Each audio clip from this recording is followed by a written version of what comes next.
మన పిల్లలకి ఇచ్చే చిన్న గిఫ్ట్ అయినా వాళ్ళ హ్యాపీనెస్ చూస్తే మనకు తెలియని హ్యాపీనెస్ ఎనర్జీ వస్తుంది కదండి. సేమ్ ఈ హ్యాపీ ఫీలింగ్స్ మన పేరెంట్స్ ఒకప్పుడు గురించి ఇప్పుడు మనకు చెప్పి హ్యాపీగా ఫీల్ అవుతారు. ఒకప్పుడు మాట, ఇప్పుడు ఇలా వీడియోస్.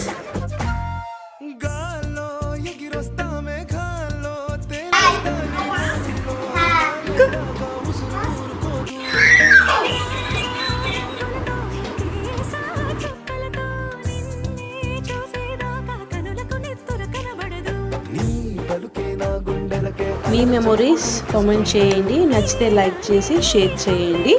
మరిన్ని నా వీడియోస్ కోసం నా ఛానల్ని సబ్స్క్రైబ్ చేయండి. Thank you.